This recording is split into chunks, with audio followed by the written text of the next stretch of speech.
Question చూడండి, 7th class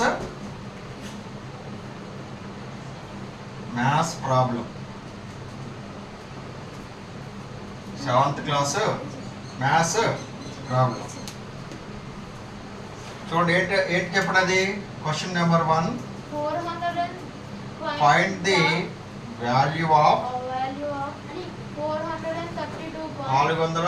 432.6 division 100.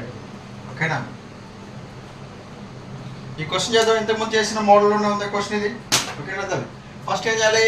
Find the value of 432.6 division 100. ఓకేనా? So దాని given రాసుకుందామా? Given ఎంత చెప్పండి? Given 432.6 division 100. మనం ఫస్ట్ ఏం చేయాలి? పాయింట్ లేదని రాసుకోవాలి కదా. ఆల్రెడీ మీకు చెప్పాక చాలా మోడల్స్లో ముందర ఇక్కడ కానీ ఉన్నప్పుడు ఏం చేస్తారు? పాయింట్ లేదని రాసుకోండి. ఇక్కడ చూడండి, పాయింట్ తర్వాత ఎన్ని నెంబర్స్ ఉన్నాయి? ఇక్కడ 1 నెంబర్ ఉంది కాబట్టి పాయింట్ లేదని చెప్తే ఎలాగా? 4326/10 డివిజన్ 100. ఇప్పుడు డివిజన్ కాస్త దేంట్లో కన్వర్ట్ చేస్తున్నాం మనం? Division convert into the multiplication. So therefore the number is reverse అవుతుందా లేదా?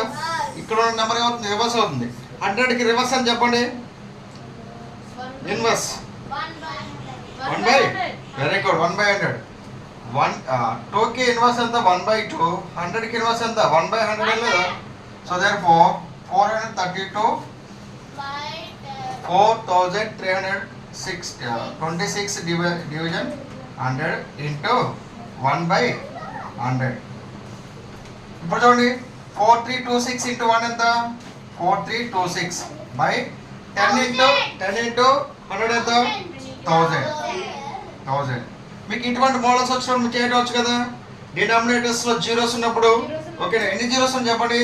1, 2, 3 జీరోస్ ఉన్నాయి. So therefore okay. సో డినామినేటర్లో మనకి 3 పాయింట్స్ ఉన్నాయి కాబట్టి డినామినేటర్స్లో మనకి 3 పాయింట్స్ ఉన్నాయి కాబట్టి రైట్ సైడ్ నుంచి పెట్టాలి పాయింట్స్. ఓకేనా? 1, 2, 3. 4.326. సింపుల్ అయినది ఇది సింపుల్ అయినా. ఓకేనా? రాసుకోండి.